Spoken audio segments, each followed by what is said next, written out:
کہ دین میں قرآن و حدیث اصل ہیں، ان کی تشریحات جو علماء امت سے منقول ہیں وہ اصل ہیں. چھوٹا اور بڑا کوئی بھی آدمی اصل نہیں ہے، کوئی شخصیت اصل نہیں ہے. میں غلطی کروں یا میرے بڑوں سے بھی کوئی غلطی ہو، وہ غلط کہا جائے گا. اس کو جس سے غلطی ہوگی اس کو غلط کہا جائے گا، اس کی غلطی کو غلط کہا جائے گا. تو دارالعلوم دیوبند نے کچھ چیزوں کی نشاندہی کی، وہ ایک نیا مسئلہ پیدا ہوا، ان کو مانا نہیں گیا، مسئلہ باقی رہ گیا. اور دارالعلوم دیوبند کا فتویٰ معلوم ہے آپ کو آج تک باقی ہے. یہ غلط فہمی پھیلانے کی بات مناسب نہیں ہے کہ فتوے کا انکار کر دیا جائے. جو صحیح بات ہے اس کو صحیح کہا جائے گا، جو غلط بات ہے اس کو غلط کہا جائے گا.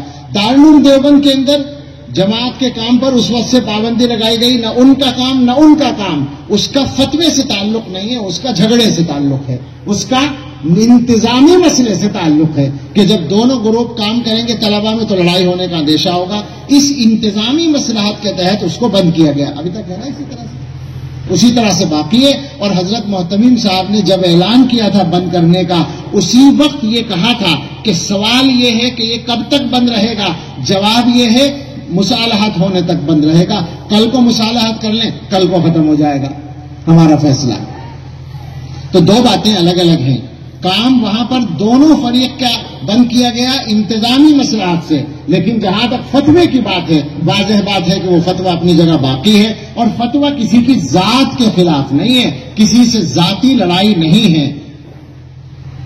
مسئلہ ہے اللہ کے دین کو صحیح شکل میں باقی رکھنے کا، علماء دیوبند کی فکر کو صحیح شکل میں باقی رکھنے کا. ہم اور آپ پابند ہیں اس بات کے کہ اللہ کے دین کی تشریح جو ہم تک پہنچی ہے صحیح تشریح اس کو باقی رکھیں. اور آپ غور کریں کہ سارے اکابر سے الگ ہو کر، سارے اکابر امت کے طریقے سے الگ ہو کر کوئی آدمی صحیح رہ جائے، یہ ہو نہیں سکتا. آپ اس کو صفائی کے ساتھ سن لیں. اور اس کے بعد میں ایک بات اور کہوں گا، اگر جب تک آپ کی سمجھ میں بات نہ آئے، بات سمجھ میں آ جائے تو بہت اچھا، غلطی سمجھ میں آ جائے تو بہت اچھا، لیکن جب تک نہ آئے تو آپ اپنے اپنے طریقے سے کام کر رہے ہیں، کر لیں، کوئی پابندی تو نہیں لگاتا.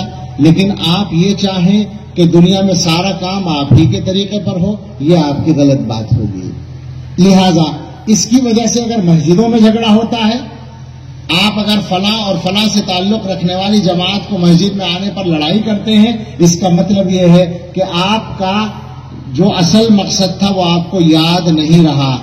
شکران یا ربی شکران.